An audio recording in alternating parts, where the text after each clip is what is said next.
안녕하세요. 사연 읽어주는 남녀입니다. 오늘도 와주셔서 감사합니다. 그럼 오늘의 사연 시작하겠습니다. 몸도 안 좋다면서 꼭 가야 돼요? 괜히 짐만 되는 거 아닌가 몰라. 기부금도 냈잖아요. 이번엔 그냥 쉬어요. 아이, 괜찮아. 한 사람이라도 더 거들어야 빨리 복구되지. 걱정 마. 원래 이런 일일수록 잡부가 더 필요한 법이야. 상현아, 할머니 좀 잘 부탁한다. 네, 걱정 말고 다녀오세요. 할머니 말씀대로 너무 무리하지는 마시고요. 그래, 한 나흘이면 돌아올 거다. 오고 나면 지난번 네가 만들어준 그 요리 또 먹을 수 있겠지? 네, 이번엔 더 맛있게 만들게요. 존경합니다, 할아버지. 걱정스러운 아내의 얼굴과는 달리 손자는 제게 존경한다는 말을 하더군요. 꼭 칭찬을 들으려 하는 일은 아니지만 손자의 말 한마디가 그렇게 든든할 수가 없더군요. 얼마 전 일어난 대규모 산불 정리를 위한 자원봉사에 나서는 길이었거든요. 아내 말대로 방송국에 기부금도 냈지만 돈보다 더 필요한 게 사람 손길이라고 생각해서 나서는 길이었습니다. 아무 대가 없이 누군가를 돕는 일이 보람찬 것인 걸 너무 늦게 알긴 했지만 그래서 더 열심히 봉사를 하고 있답니다. 사정 모르는 사람들은 부와 명예를 다 누린 제가 말년에 누리는 취미 활동쯤으로 생각하곤 하지만 제겐 그 일이 단순한 취미 활동이 아니었답니다. 예전에 저라면 상상할 수도 없는 일이지만 이젠 이 일만이 제가 살 길이라고 생각하고 있거든요. 제가 저지른 그간의 모든 과오에 비하면 알량하기 그지없는 일일 테지만 이를 통해 조금이나마 속죄가 되기를 바라며 열심히 하고 있답니다. 저로 인해 고통을 겪었던 모든 사람들에게 죄송함을 전하며 이야기를 시작해볼까 합니다. 안녕하세요. 저는 막 70줄에 접어든 남성입니다. 지금 저는 아내와 함께 손자를 키우며 살고 있어요. 손자는 아들 내외가 남겨준 소중한 보물이지요. 자신들을 죽음으로 내몬 못난 부모에게 남겨준 것으론 너무 과분한 것이지만 그래서 더욱 더 열심히 손자를 돌보고 있습니다. 이런 절 보면 아들 내외도 조금이나마 서운함을 풀지 않을까 기대하고 있답니다. 너무도 젊은 나이에 앞서거니 뒤서거니 하며 세상을 떠난 아들 내외의 죽음은 제가 제 삶을 다시 돌이켜보게 한 커다란 계기가 되었습니다. 그렇다고 두 아이가 다시 돌아오지는 않겠지만 이렇게라도 하는 게 맞다고 생각하거든요. 따지고 보면 다 제 잘못 때문이었습니다.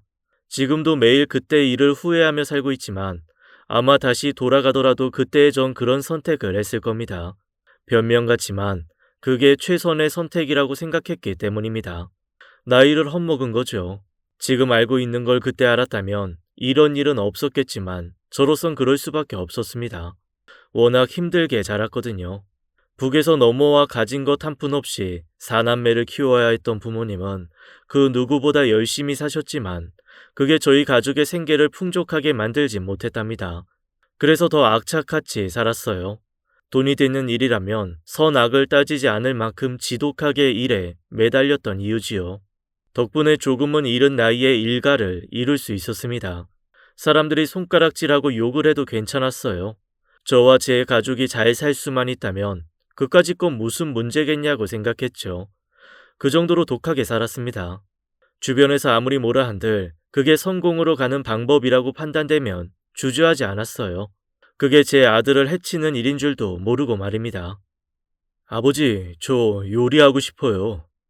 그래 해라. 아이, 그게 뭐 대수라고. 네 엄마가 좋아하겠네. 매일 밥 차릴 때마다 고민하는 게 일인 사람이니까. 그런 식의 요리 말고요. 요리사가 되고 싶다는 뜻이에요. 아, 요리사라니? 남자로 태어났으면 사람들의 입에 오르내리는 그런 사람이 되어야지.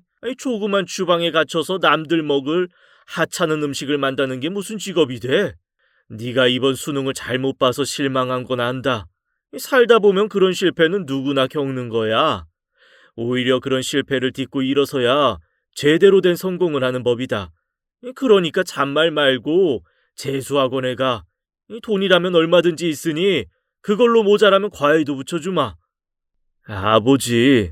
아예 안 된다니까. 잔말 말고 다시 대입 준비해. 넌 판사 아니면 의사가 되어야 한다고. 어린 시절 공부도 곧잘 하고 말도 잘 듣던 아들놈이 대입시험을 망치고 나서는 느닷없이 요리사가 되겠다고 선언을 하더군요. 당연히 안 된다고 했습니다. 말이 되는 소리를 해야지 들어주죠. 그 많고 많은 직업 중에 하필이면 천하디천한 음식 장사를 하겠다는데 그걸 지켜볼 부모가 어디 있겠습니까? 사정이 안 된다면 모를까 부모가 얼마든지 지원을 하겠다는데도 부득불 고집을 부리는 아들을 보며 얼마나 속이 상했는지 모릅니다. 하나뿐인 아들이었습니다. 그것도 일 때문에 늦게 결혼하고 얻은 유일한 아들이었고요. 그런 아들이 요리사를 하겠다니 얼마나 분통이 터졌는지 모릅니다.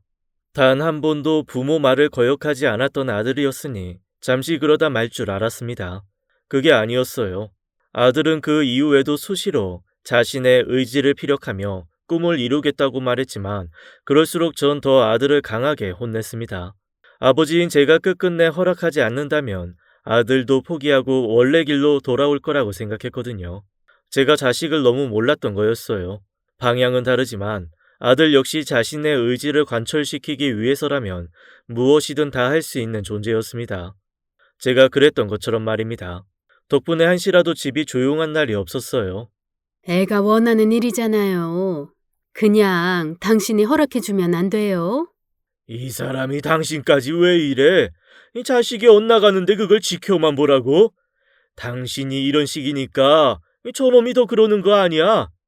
저놈은 꼭 의사나 판사가 되어야 해.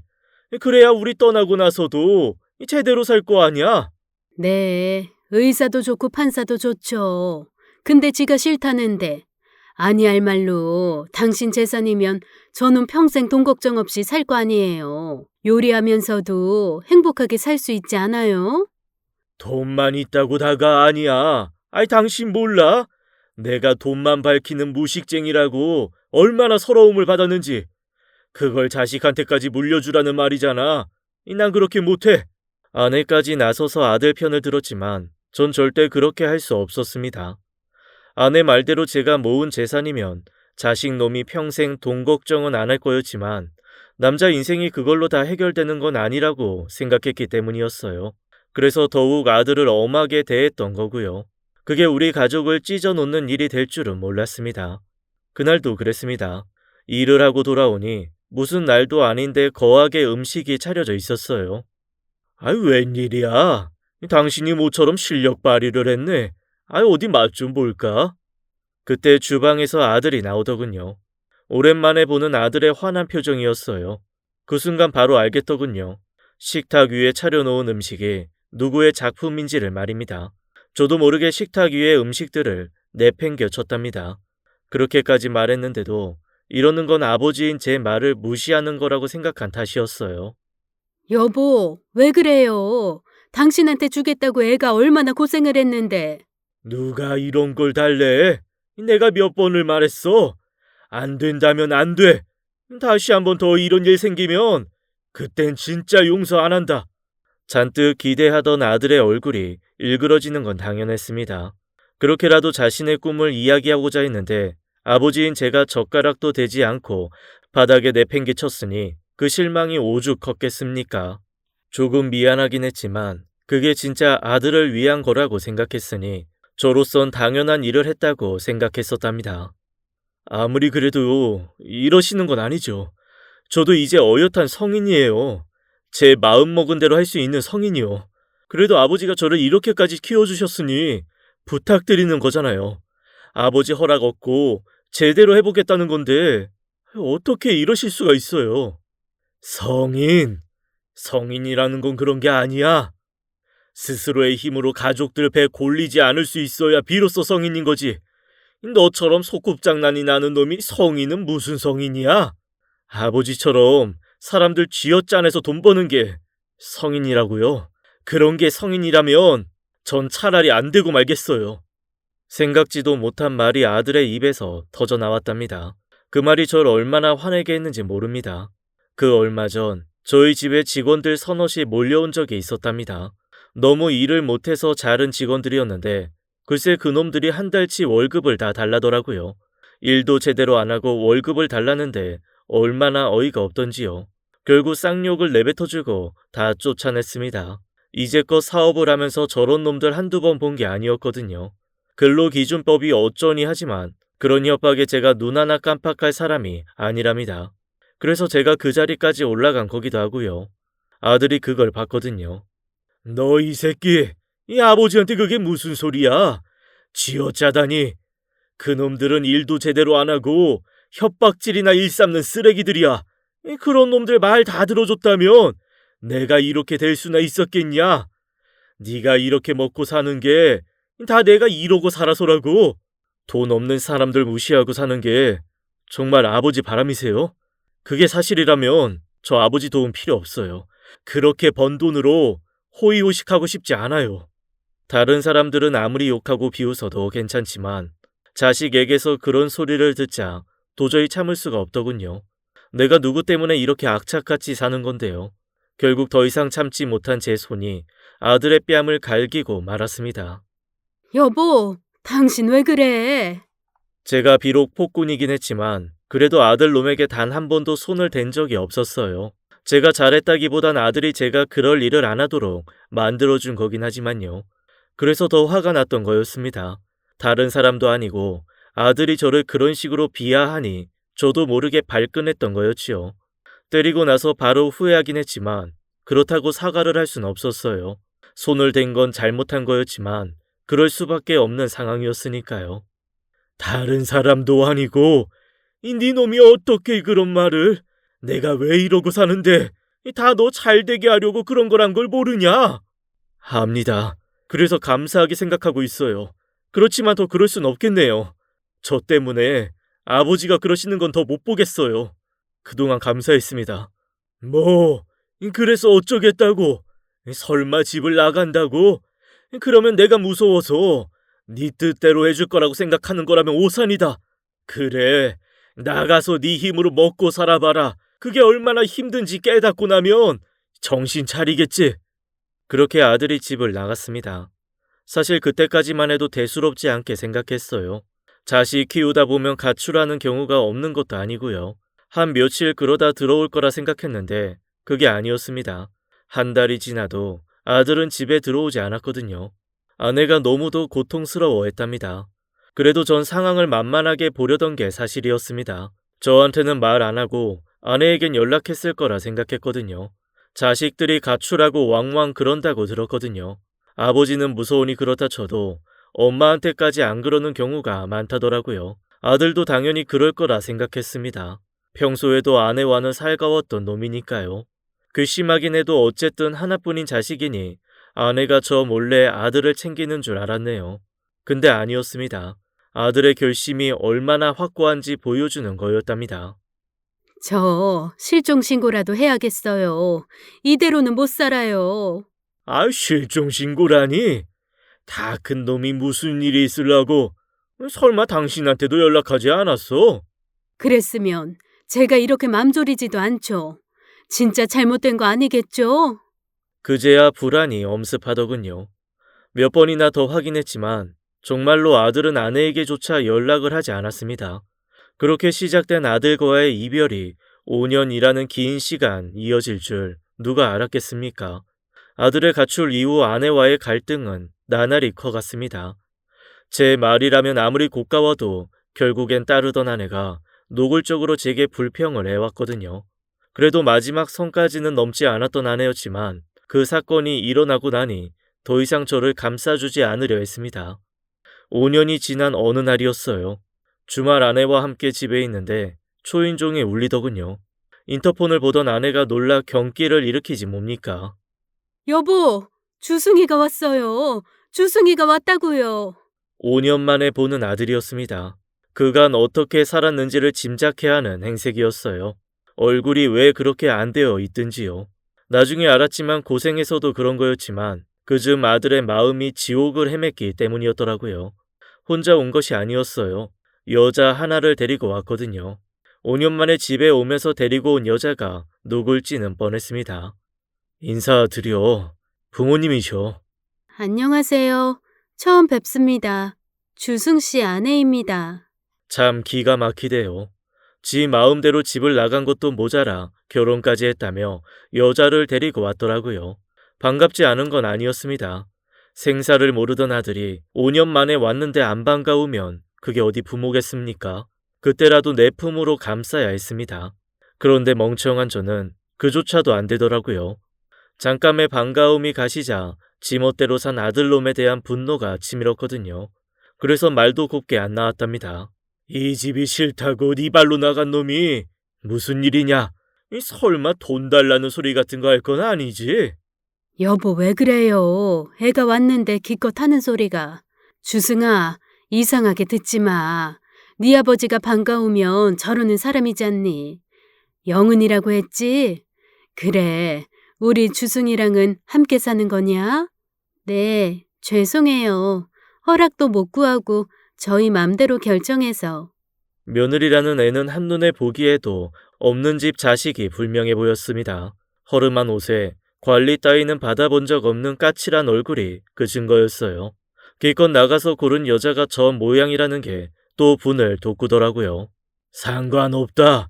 결혼을 한 것도 아니고. 저희 결혼했어요. 결혼식은 못했지만요. 아니 누구 마음대로 세상에 부모 승낙도 없이 결혼하는 자식이 어딨어? 그건 죄송하지만 저희가 결혼한 건 맞아요. 그러니 더는 이 문제로 이 사람한테 뭐라고 그러지 않으셨으면 좋겠어요. 그렇구나. 네 마음대로 한 결혼도 뭐라 하지 마라. 그럼 여기 왜 온 거냐? 알아서 잘 살고 있는 거 보여주겠다고 온 거냐? 그럼 됐으니 이만 가봐라. 이 용건이 그것뿐이면 이제 다 됐으니. 처음 온 순간부터 알았습니다. 분명히 다른 용건이 있다는 걸. 보나마나 아쉬운 소리를 하러 온 거였어요. 수십 년 사업 인생에 는 건 눈치뿐이었으니까요. 한동안 망설이던 아들이 힘겹게 입을 열더군요. 죄송한데 저 돈 좀 해주실 수 있을까요? 제가 벌어서 다 갚겠습니다. 그냥 달라는 거 아니에요. 역시나 예상대로였습니다. 처음 집으로 들어오는 행색에서부터 아들이 돈 이야기를 할 것이라는 감이 왔거든요. 아이 돈이라니? 네가 분명히 그랬던 것 같은데? 내가 번 더러운 돈으로 사는 게 싫어서 집을 나간다고. 그런데도 내 돈을 달라는 건 이제 내 뜻대로 따른다는 거냐? 그건 아닙니다. 빌려달라는 거예요. 꼭 갚겠습니다. 집사람이 많이 아파요. 치료를 해야 하는데 돈이 좀 모자라서요. 왜? 저 애가 어디가 아픈데? 아이 그게 뭐가 중요한데? 아무튼 내 돈이 필요하다는 거잖아. 맞지? 네. 네 말대로 더럽게 번 돈은 얼마든지 있다. 빌려주는 게 아니라 그냥 줘도 되고. 단 그러려면 네가 내 말대로 살아야겠지만 다시 집에 들어와. 그리고 대학에 가는 거다. 그렇게만 하면 이 돈은 얼마든지 줄 수 있어. 저 아이도 제대로 된 치료를 받게 해줄 거고 대신 저 아이랑도 헤어지는 거고 할 수 있겠지? 말도 안 되는 조건이었어요. 그래도 궁하면 들어줄 거라고 생각했습니다. 그리고 변명 같지만 그 여자가 그리 아파 보인 것도 아니었고요. 결국 아들이 그 여자의 손을 잡고 집을 나서더군요. 제가 생각을 잘못했습니다. 집사람 치료비는 제가 벌게요. 안녕히 계십시오. 아들이 나가자 아내가 따라가려 하더군요. 아니 나가지 마. 쥐발로 나가는 놈을 왜 잡아? 원망스러운 눈으로 저를 보던 아내가 제 말에도 불구하고 아들을 따라 나섰답니다. 그러나 단단히 마음이 상한 아들이 엄마의 손길마저 뿌리쳤나 보더라고요. 힘겹게 따라 나가 잡았지만 아들이 괜찮다며 들어가라고 했답니다. 그리곤 택시를 타고 가버렸대요. 연락처도 남기지 않고 말입니다. 당신 진짜 왜 그래요? 5년 만에 온 아들한테. 제 성격이 얼마나 급했으면 온 거겠어요. 정말로 며느리가 아픈 거면요. 아프긴 어디가 아프다고? 티도 안 나던 걸. 그리고 누가 며느리야? 난 저 결혼 승낙 안 했어. 당신 진짜 너무하네요. 아내가 그 어느 때보다 원망 섞인 눈초리로 절 봤지만 그에 흔들릴 수는 없었습니다. 아들이 그렇게라도 왔다는 건 조만간 다시 올 거란 뜻이었거든요. 사는 게 더 힘들어지면 그때 와서 무릎을 꿇을 거라 생각했습니다. 그게 진짜 비극을 불러올 줄도 몰랐습니다. 그렇게 떠나간 아들은 다시 연락 따위는 해오지 않았어요. 한두 달은 제 생각이 맞을 거라 생각했지만 시간이 지나니 그게 아니다 싶더군요. 아마 그때부터 저도 서서히 아들의 결심이 얼마나 단단한 것인지를 이해하기 시작했던 것 같습니다. 그대로 계속 간다면 다시는 아들을 볼 수 없을지도 모른다 싶기도 했고요. 후회가 되더라고요. 제 인생에서의 첫 후회였던 것 같습니다. 그러나 이어서 닥친 일들 이후에 했던 후회에 비하면 그건 후회랄 수도 없을 정도였습니다. 그로부터 대충 6달 정도가 지났을 때였어요. 어느 날 현관문을 두드리는 소리가 들렸습니다. 경비원이 두드리는 정도의 수준이 아니었어요. 놀란 아내가 황급히 문을 열자 아들이 서 있더군요. 벌겋게 충혈된 눈에 온몸에선 술 냄새가 진동을 했습니다. 놀란 아내가 아들을 급히 집으로 들이자마자 아들이 울부짖더군요. 이제 속이 시원하십니까? 인정하지도 않는 며느리가 죽으니 속이 편하시냐고요. 이젠 더 이상 당신 아들 아닙니다. 2번 다시는 이 집에 발 들일 일 없을 거고요. 안녕히 계시라고도 못하겠습니다. 그 좋아하는 돈 끌어안고 오래오래 사십시오. 행패라고 해도 좋을 몸짓이었습니다. 기세가 너무 흉흉해서 뭐라고 말도 못하겠더라고요. 아들이 그랬습니다. 며느리가 죽었다고요. 아직 30도 안 됐을 게 불명한 아이가 죽었다면서 울부짖는데 사정도 못 물어보겠더라고요. 아내가 무슨 연유인지 물었지만 아들은 그 말만 남기고 가버렸습니다. 그리고 일주일 후 아들이 세상을 떴다는 연락을 받았습니다. 만취한 아들이 새벽에 거리에서 차에 치여 죽었다더군요. 말도 안 되는 소식에 모든 것이 얼어붙는 느낌이었어요. 수습하러 간 곳에서 본 아들의 모습은 참혹하기 그지없는 것이었답니다. 온몸이 피투성이가 된 아들의 모습을 보고 아내가 혼절한 건 당연한 거였죠. 간신히 아들의 장례를 치르고 오니 아내가 저와 못 살겠다며 이혼을 하자더라고요. 평생 당신 말도 안 되는 억지를 참고 살았어요. 누가 뭐라건 당신이 가족 위해 애쓰고 산 거라니까요. 그래서 주승이에게 가혹하게 대할 때도 보아 넘겼어요. 결국은 주승이를 위해 그러는 거란 걸 아니까요. 근데 그게 내 아들을 죽였어요. 이젠 내가 당신과 한 집에서 살 순 없어요. 내 아들을 죽인 사람과 매일 보고 살 순 없다고요. 우리 이혼해요.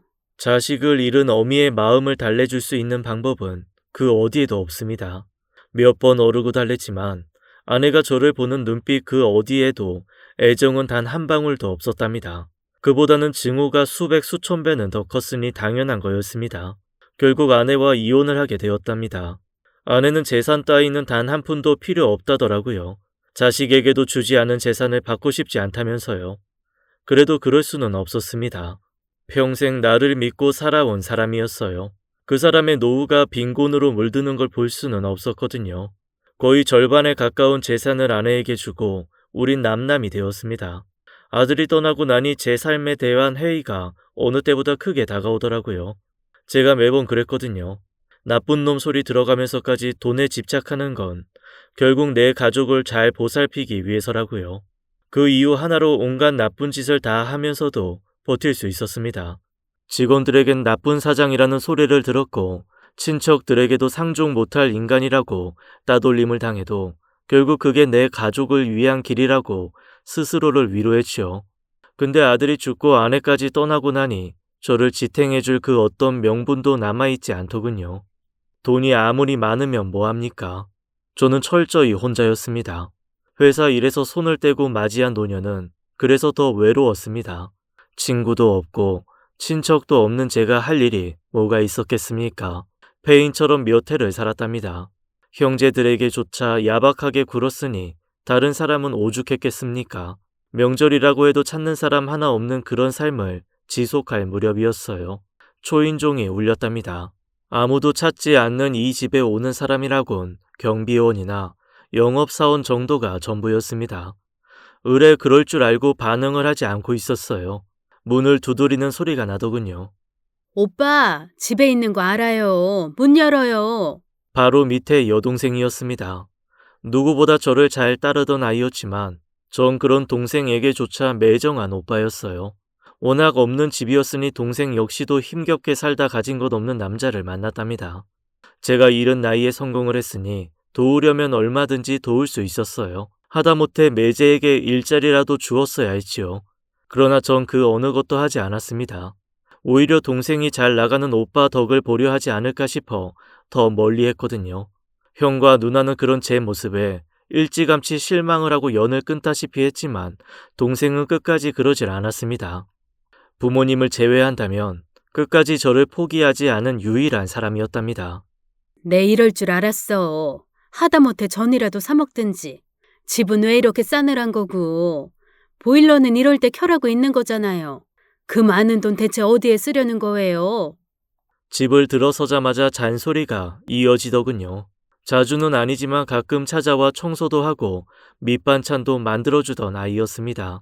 사실 그런 형편도 아니었죠. 알기론 건물 청소를 한다고 들었거든요. 일은 고되고 벌이는 적은 직업이지요. 그래서 주말엔 다른 일자리를 찾아 일하는 아이였어요. 저보다 4살 어린 동생이 얼핏 보면 누나처럼 보이는 이유였답니다. 밥은 먹고 사는 거예요? 전이랑 음식 좀 챙겨왔으니 이리 와요. 괜찮아. 아니 넌 명절인데 시댁 안 가냐? 시부모 2분 다 돌아가신 게 언젠데. 이제 나도 살 날 얼마 안 남았는데 시댁은 무슨 시댁을 가요? 이야기 그만하고 와요. 와서 좀 먹어요. 그래도 온기가 좀 있으니 먹을 만은 해요. 크게 생각이 있던 건 아니었지만 동생이 하도 채근을 하니 어쩔 수 없이 밥상 앞에 앉았습니다. 그리고 전 하나를 베어 무는데 갑자기 눈물이 핑 돌더라고요. 도무지 이해할 수 없는 감정이었습니다. 살면서 울어본 적이 손에 꼽을 정도였는데 뜬금없이 눈물이 나니 당황스럽더라고요. 그것도 그냥 눈에 눈물이 고인 정도가 아니라 주르르 흐르는 수준이었어요. 제가 놀란 건 아무것도 아니었습니다. 동생이 그걸 보고 진짜 많이 놀랐거든요. 왜 그래요? 왜 울어요? 놀란 동생의 물음에도 제대로 대답할 수가 없었습니다. 저도 제가 왜 우는지를 몰랐기 때문이었죠. 대답도 못한 채 그렇게 울음을 이어가자 동생이 휴지를 건네더라고요. 왜 이렇게 살아요? 형제도 나 몰라라 하고 아내도 내버리고. 행복해요? 아닐 거예요. 그러니까 우는 거지. 딱해서 어째. 그 말을 끝으로 나를 바라보던 동생이 저를 따라서 울더군요. 미우나 고우나 친동기가 저러니 자기 속도 아픈 모양이더라고요. 이대로 살면 정말 큰일 나겠어요. 한참을 저랑 같이 울던 동생이 입을 열었답니다. 나 일하는 곳 사람들 보니 골프도 치고 그러대요. 오빠는 그런 거 안 해요? 골프라도 치면서 살아요. 매일 이렇게 집에만 있으니 사람이 더 이상해지잖아요. 동생 말이 아주 틀린 건 아니었지요. 근데 골프란 걸 쳐본 적이 없다는 게 문제였습니다. 참 대단하시오. 젊은 친구들도 골프 친다던데. 하긴 그 돈조차 아까웠을 테니. 나 따라서 뭐 좀 해요. 사람이 몸을 놀려야지. 동생이 하자는 일은 제가 단 한 번도 생각해 본 적이 없는 일이었습니다. 지 먹고 살기도 바쁠 텐데 언제 그런 일을 한 건지 신기하기도 했고요. 그냥 시간 될 때 가서 이것저것 하면 돼요. 힘든 아이들 돌보다 보면 몸이 힘들어 잡생각 지우기도 딱 좋고. 동생이 하자는 건 고아원 자원 봉사였습니다. 자주는 못 가지만 시간 될 때 가서 아이들을 돌본다더군요. 말도 안 되는 소리라고 생각했습니다. 내 자식도 못 돌본 놈이 남의 아이를 본다는 게 가당키나 할까 싶었기 때문이었어요. 한두 번 거절했지만 동생은 끝까지 포기를 않더군요. 결국은 따라 나섰답니다. 부모님도 다 돌아가신 지금 유일하게 나를 보러 오는 사람마저 사라지면 도저히 못 견딜 것 같다는 생각을 했기 때문이었어요. 참 불온한 생각이었지요. 아이들을 위한 것이 아니라 저를 위해서 한 일이었거든요. 그래서일 겁니다. 처음엔 내가 왜 이러고 있나 싶은 적이 한두 번이 아니었거든요. 그런데 이게 묘하더라고요. 몇 번 가다 보니 저 같은 인간도 사람으로 보이는지 할아버지라고 부르며 따르는 아이들이 생겼답니다. 솔직히 신기했습니다. 제가 타고난 인상도 그리 곱지 않은 데다가 평생 누군가를 미워하고 의심하는 것만으로 살다 보니 안 그래도 나쁜 인상이 더 나빠진 상태였거든요. 그럼에도 아이들은 저를 피하지 않더라고요. 하나씩 둘씩 눈에 밟히는 아이들이 늘면서 어느새 제 삶은 고아원 봉사가 전부인 것처럼 느껴질 정도가 되었답니다.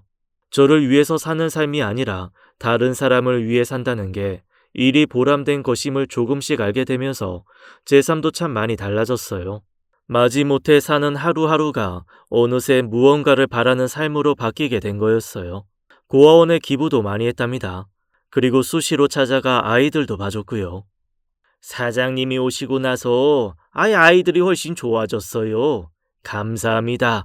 지난달에도 그 많은 돈을 내주셔서 우리 아이들 겨울 파카도 다 사줬답니다. 다 사장님 덕이에요. 내가 한 게 뭐 있다고?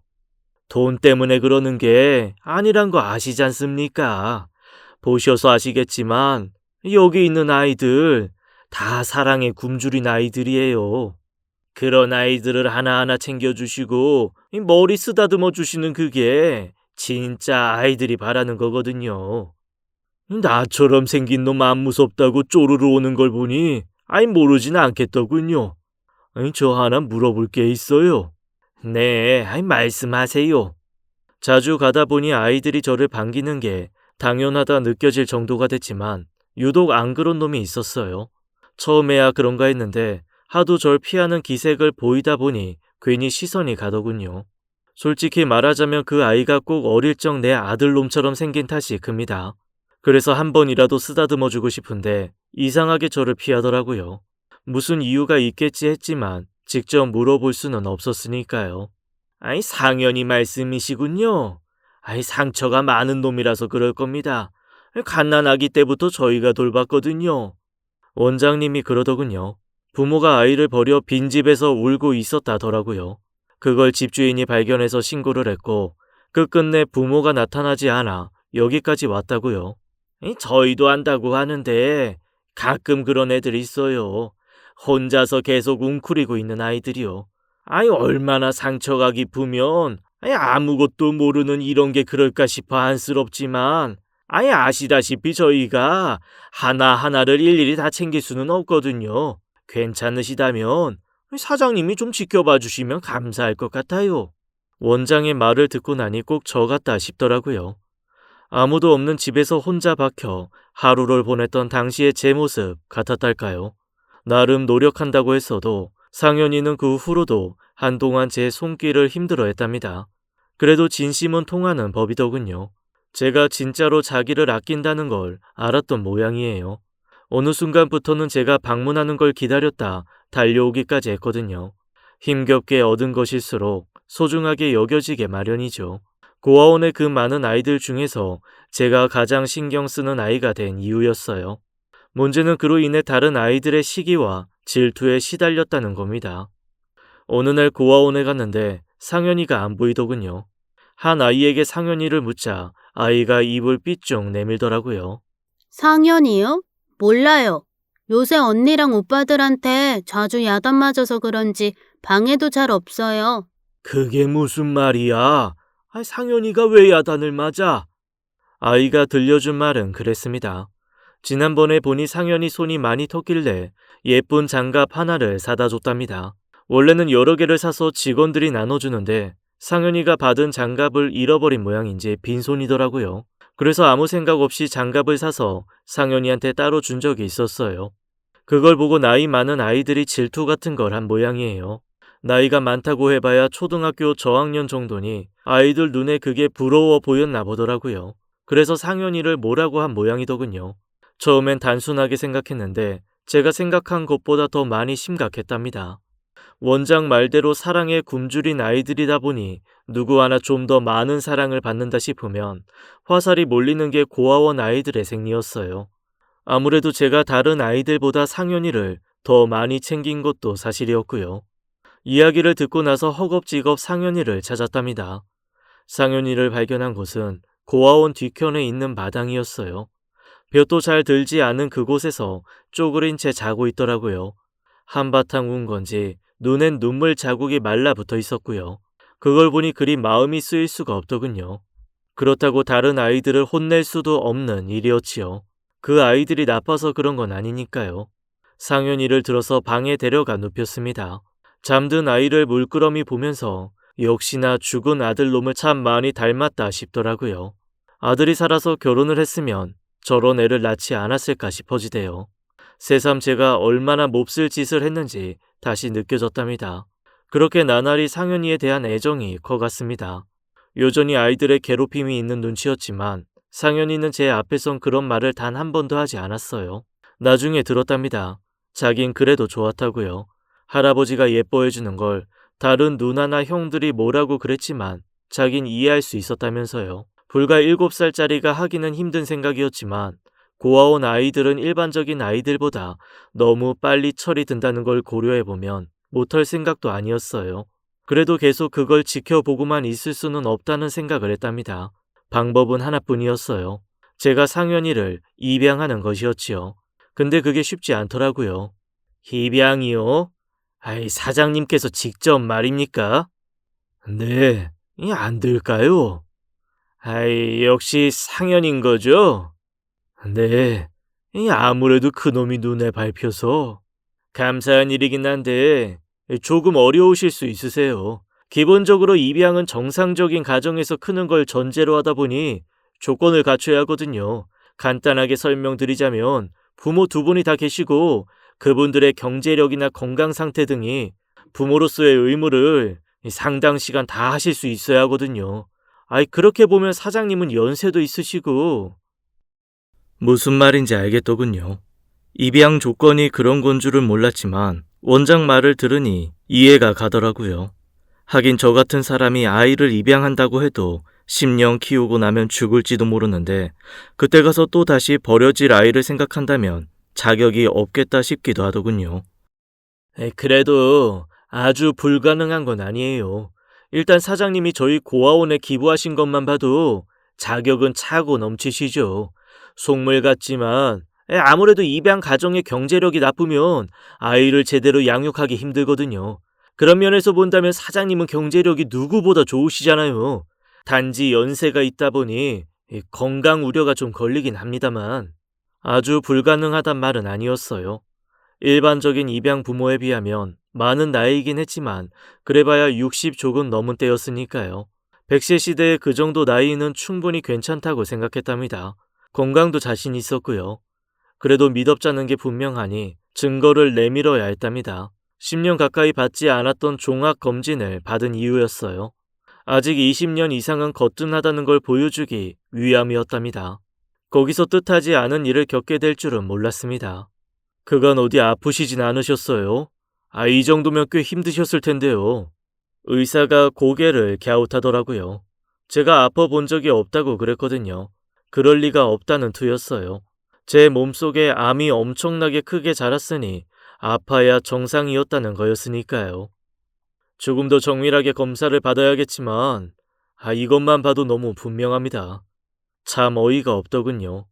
의사는 거의 말기암이라는 식으로 이야기를 했거든요. 당장 검사를 받자는데 그럴 의욕이 없었어요. 당연하다고 생각했던 때문이었어요.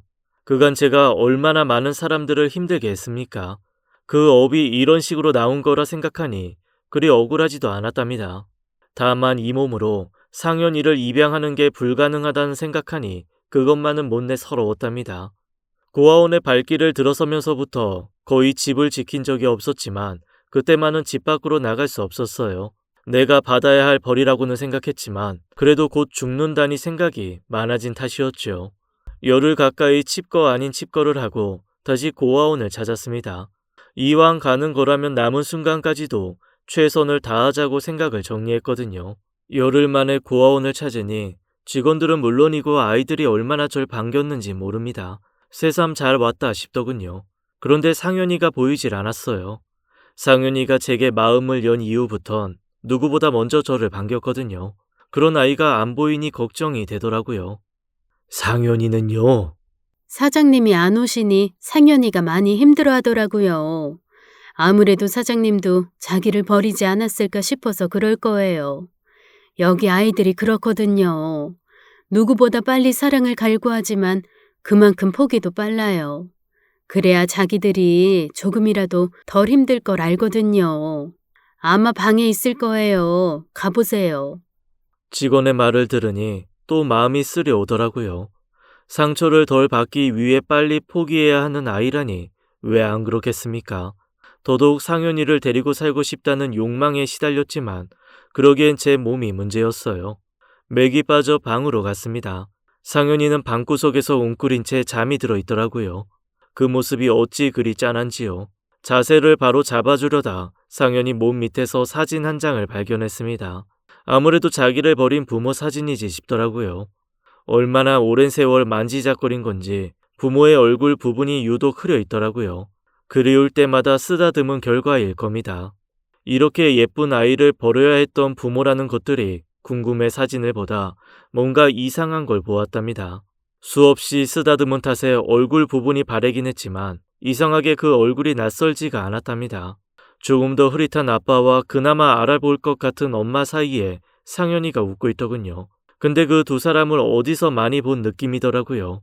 그러다 어느 순간 설마 하는 생각을 했답니다. 정확하게 얼굴이 식별되지 않은 그 아이가 꼭 내 아들 같았거든요. 그리고 나서 보니 엄마라는 사람의 얼굴이 제 기억 속에 있다는 걸 깨달았어요. 한 번 본 얼굴이라 장담할 수는 없지만 그때 아들이 데려온 그 여자와 너무 비슷했답니다. 문제는 아들이 애를 낳았다고 한 적이 없는 거였어요. 그래서 아닐 거라고 생각했지만 그러기엔 사진 속 인물이 너무 아들 같았어요. 결국 원장에게 물었답니다. 근데 원장도 잘 알진 못하더라고요. 아이, 잠시만요. 그때 상현이를 처음 데리고 온 경찰한테 물어보면 될 거예요. 아무래도 담당 부서니 기억하고 있을 수도 있고요. 원장이 여기저기 전화를 돌린 끝에 경찰과 연락이 되었답니다. 마음이 급한 제가 그 경찰을 찾아간 건 당연했지요. 원장님 연락받고 제가 좀 알아봤습니다.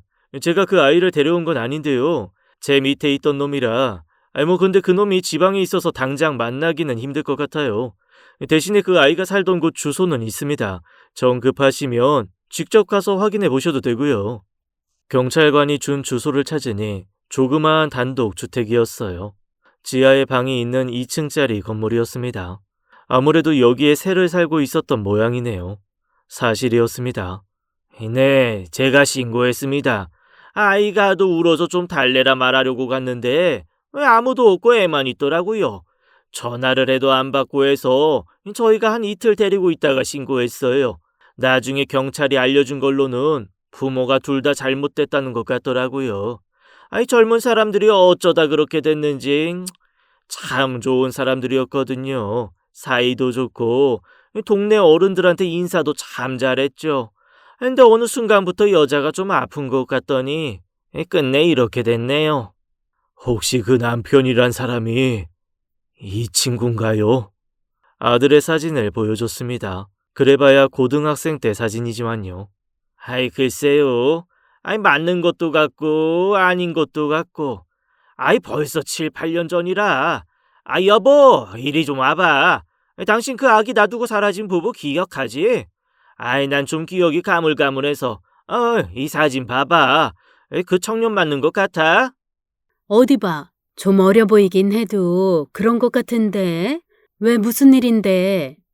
이분이 뭐 확인할 게 있으시대. 왜요? 이 총각이랑은 어떻게 되시는데요? 제가 애비입니다. 그러시구나. 제 눈엔 그런 것 같아요. 정말 상현이가 제 손자였더군요. 100% 단언할 순 없지만 그럴 확률이 높았답니다. 손자라는 게 확실해지면 비록 제 몸이 이래도 데려올 수 있겠다 싶더라고요. 그런데 문제가 있었답니다. 아들이 혼인신고도 없이 살았던 탓에 상현이가 제 손자란 증거를 찾을 수 없었거든요. 결국 처음 아이를 데려왔다는 경찰을 찾아 지방으로 내려갔답니다. 더 자세한 사정을 알고 싶었기 때문이었어요. 먼 길 오시느라 고생 많으셨어요. 안 그래도 연락받고 기록 다 찾아봤습니다. 참 딱한 사연이었어요. 처음 아기가 방치됐다는 신고를 받고 그 경찰이 혹시 아동학대가 아닌지 해서 조사를 했다더라고요. 애 엄마가 임신성 고혈압이었답니다. 원래부터 신장이 나쁜 상태였더라고요. 그 상황에 임신을 하면서 임신성 고혈압 진단을 받았더라고요. 아실지 모르겠지만 그 병은 딱히 치료 방법이 없다더군요. 안 그래도 신장이 나쁜데 임신성 고혈압까지 온통에 그 남편이라는 분이 애를 떼라고 그랬대요. 애를 계속 고집하다가 산모가 위험해질 수 있는 병이었다고. 그걸로 많이 다퉜다고 그 집 주인분이 증언하시기도 했고요. 아들 입장에선 당연한 선택이었을 겁니다. 자식이 아무리 소중해도 마누라가 죽을지도 모르는 상황을 자시할 순 없을 테니까요. 그런데 끝까지 며느리가 안 된다고 했답니다. 아마 그때쯤 저를 찾아온 모양이더라고요. 딱히 치료 방법은 없다지만 돈만 있으면 며느리 일을 관두게 하고 케어를 받게 할 수 있을 테니까요. 그럼 위험이 한층 줄어들 거란 생각을 한 거겠죠. 그래서 자존심 다 내버리고 저를 찾아온 건데 제가 고작 그따위 짓을 저질렀던 겁니다. 그 생각을 하니 너무 제가 싫더군요. 가족을 구하겠다고 아버지를 찾았는데 그 아버지라는 사람이 얼마나 잔인한 짓을 한 건지. 결국 제 지원을 받지 못한 채 돌아온 두 사람은 위험을 알면서도 애를 낳기로 했다더라고요. 물론 며느리가 일을 그만두지 못한 채 그 아픈 몸으로 일을 했답니다. 애를 키우려면 돈이 있어야 했으니 그럴 수밖에 없었던 거죠. 그리고 애를 낳고 불과 일주일 만에 유명을 달리한 거였답니다. 아들의 마지막 모습이 떠오르대요. 자신은 더 이상 내 아들이 아니라며 울부짖던 그날 말입니다. 아마 며느리가 죽은 뒤였을 겁니다. 그래서 그렇게 울면서 소리를 질렀던 거였죠. 한숨이 멈추질 않대요. 충분히 살릴 수 있었던 아내를 잃은 아들의 고통이 얼마나 컸을까요? 그것도 아비라는 사람이 말도 안 되는 고집을 부린 결과가 그랬으니 더더욱 자신의 무능함이 뼈아팠을 겁니다. 그래서 술을 마셨을 겁니다. 정신이 온전히 끊어질 때까지 마시지 않으면 안 됐을 테니 그곳이 도로인지 아닌지도 모른 채 걷다 사고를 당한 거였네요. 제가 무슨 짓을 저지른 건지 다 알고 나니 진짜 살 이유가 없다 싶더라고요. 그 순간만큼은 제가 말기암이라는 게 너무 다행이다 싶을 정도였습니다. 경찰의 이야기를 다 듣고 나니 상현이가 제 손자란 사실을 부인할 수 없더군요. 문제는 여전히 서류상으론 그게 입증이 안 된다는 거였습니다. 서류상 입증이 힘들다면 방법은 하나였어요. 바로 친자 검사를 하는 것이었습니다. 친자 검사요? 아이, 상현이랑 사장님 말씀이세요? 도통 이해가 가지 않는다는 표정이었어요. 그러시는 게 당연합니다. 저도 몰랐으니까요. 근데 제가 다 만나봤는데 역시 상현이가 제 손자인 게 분명해요. 아들이 혼인신고를 하지 않아서 방법이 없어요.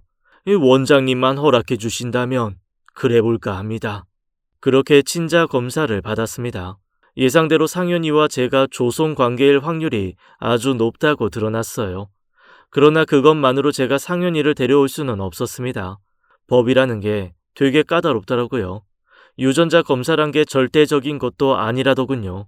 소송을 내고 확인하는 과정을 거치면 승소할 가능성이 높은 건 사실이었지만 문제는 제게 남은 시간이 얼마 없다는 거였죠.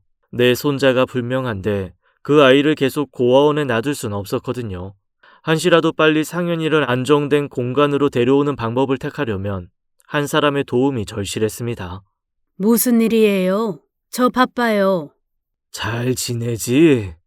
네, 혼자 사니 못 지낼 이유가 없네요. 그게 용건이면 이만 끊을게요. 잠시만. 내 부탁할 게 있어. 꼭 들어줬으면 하는 건데. 내가 왜 그래야 하는데요? 당신은 아들 부탁도 안 들어준 사람인데, 하물며 우린 남인데 내가 왜 남의 부탁을 들어줘야 하는 건데요? 아내의 냉담함은 당연한 거였습니다. 아들을 죽게 만든 사람을 대하는 태도치고는 오히려 정중한 것이라고 해도 무방한 것이었을 겁니다. 더 시간을 끌 여유가 없었어요. 결국 저는 그간의 모든 일들을 다 말했답니다. 우리 주승이가 애를 낳았다고요? 그게 사실이에요? 아내를 데리고 바로 고아원으로 가 상현이를 보여줬어요. 차 안에서부터 울기 시작한 아내의 울음이 상현이를 보자 폭포를 이루더군요. 누가 봐도 아들이었으니 안 그럴 수가 없었을 겁니다. 아내의 도움으로 저희는 입양 과정을 밟을 수 있었습니다. 마냥 수월하진 않았지만 그간 제가 고아원에 기부한 내역이나 여러 사람의 협조가 더해진 덕에 크게 많은 시간을 뺏기지 않았어요.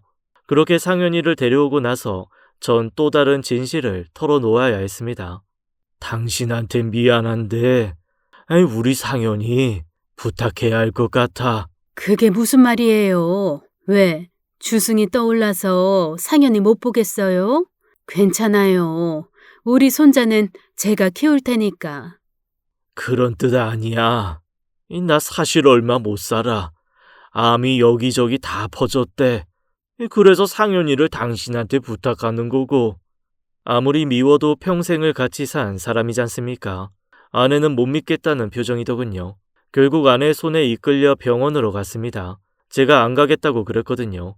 난 벌을 받아 마땅하니 그냥 이렇게 있다 가겠다고 고집을 부렸지만 아내가 한사코 안 된다더라고요. 그렇게 찾은 병원에서 또 한 번의 충격적인 말을 들었습니다. 암이라뇨?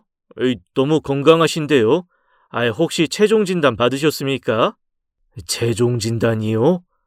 그게 뭔지 모르는데 이전 병원에서 의사가 이미 손쓰기 힘들 지경이라고 했는데요. 혹시 조직 검사 같은 건요? 조직 검사요? 아니요. 그것 없이도 너무 분명한 암이라고 해서. 잠시만요. 땡땡 병원이라고 했죠? 의사가 어디론가 전화를 하더군요. 심각한 표정으로 전화를 받다 제게 전화기를 넘기더라고요. 한번 받아보시겠습니까? 저희가 엄청 연락드렸는데 안 받으시더라고요. 죄송합니다. 저희가 큰 실수를 저질렀어요. 차트가 바뀐 것도 모르고. 진짜 죄송합니다. 저희 실수가 분명하니 배상은 원하시는 대로 해드리겠습니다. 무슨 말인가 했습니다. 이야기인즉 다른 환자의 기록을 보고 제게 암이라고 말했다는 거였어요. 그럼 제가 암이 아니라는 겁니까? 네, 정말 죄송합니다. 저희 법무팀에서 손해배상 처리해드리겠습니다. 혹시 변호사 있으시면 연락 주십시오. 진짜 죄송합니다. 황당하긴 했지만 손해배상 따위를 청구할 생각은 안 했습니다. 당장 내 손자를 돌볼 시간을 벌었는데 그깟 손해배상이 뭐라고요. 결국 제 암은 오진이었음이 드러났습니다. 덕분에 전 손자와 함께 시간을 보낼 수 있게 되었고요. 아내 역시 그간의 화를 털어내고 저와 함께 손자를 보고 있습니다. 물론 그렇다고 해서 그간 제가 저지른 죄를 용서한다는 뜻은 아닐 겁니다. 다만 손자를 잘 키우기 위해서 저 같은 인간이라도 손이 필요하다고 생각한 거겠죠. 잘 알고 있습니다. 그래서 더 열심히 노력하고 있고요. 입양 이후 저희는 손자가 제 친손자임을 법적으로 인정받기 위해 소를 제기했습니다. 버젓이 친손자가 맞는데도 그 과정이 꽤나 복잡하더군요. 그래도 다행히 1년 반 만에 그 사실을 인정받을 수 있었답니다. 그렇게 전 잃어버린 손자를 찾게 되었어요. 손자는 아들처럼 착하고 말을 잘 듣는 아이였습니다. 생각해보니 제 아들이 커오는 모습을 전 제대로 본 적이 없더군요. 매일 일한다고 집을 비웠으니 당연했습니다. 그러나 손자를 보면서는 달랐죠. 제 모든 시간을 손자와 함께 지내려 애쓰고 있거든요. 이 모든 것이 아들이 제게 준 선물이라 믿고 있답니다. 비록 자신을 죽음으로 내몰다시피 한 아버지지만 그래도 한 번 더 기회를 가져보라고 그러는 거겠죠. 언젠가 아들을 만나게 되면 진심으로 제 잘못을 밝히고 용서를 구하려고 합니다. 그 전까지는 손자를 키우는 일에 전념할 거고요. 손자가 고등학교에 진학하면서 전 그때의 빚을 갚을 기회를 부여받았습니다. 누가 시킨 것도 아니고 말해준 것도 아닌데 신기하게도 손자가 그러더군요. 할아버지 할머니, 저 죄송한 말씀 드릴까 해요.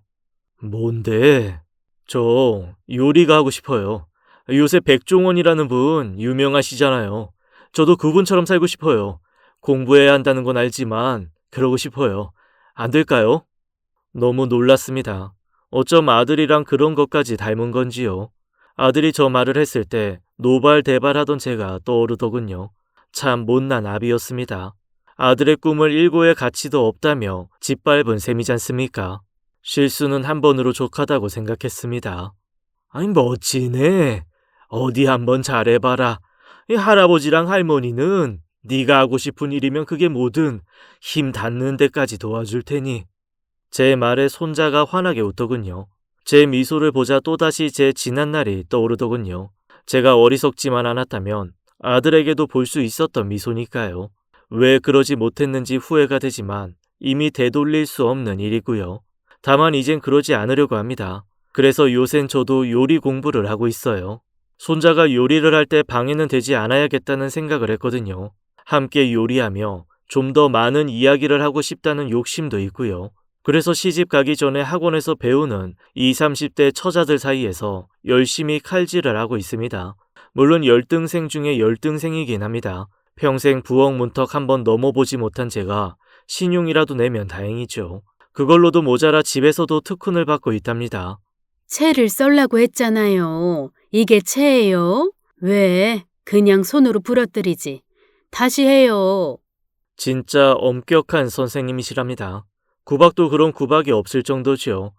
그래도 시키는 대로 따라하려고 노력 중입니다. 제가 지금껏 아내에게 얼마나 많은 호통을 줬는데요. 그걸 생각하면 지금 받는 야단은 야단도 아니니까요. 아내는 요리 같지도 않은 요리를 하는 저를 혼내면서도 가끔씩은 흐뭇하게 웃기도 한답니다. 아직 완전히 용서한 건 아니겠지만 그래도 기특하긴 한가 보더라고요. 손자를 위해 요리를 배우겠다는 제가 달라졌다고 느낀 때문일 겁니다. 요리를 배우는 시간 이외에는 다른 걸로 바쁘답니다. 봉사 활동이 그겁니다. 그 덕분에 손자를 찾았지 않습니까? 물론 꼭 그것 때문만은 아닙니다. 누군가를 도우며 살아가는 일이 너무 즐겁고 신나서 그런 거랍니다. 기부도 많이 하고 직접 참여도 하고 있습니다. 아내는 우스갯소리로 그 재산 다 기부하고 나서 자기한테 엉겨붙지 말라고까지 할 정도입니다. 당연하죠. 너무 늦게 알긴 했지만 세상엔 돈보다 더 소중한 게 차고 넘치더라고요. 소나기에 움켜잡으려고만 했던 돈을 자연스럽게 흘러가게 내버려 두는 일이 이렇게 값지고 소중하다는 걸 미처 알았더라면 얼마나 좋았을까 생각하고 있습니다.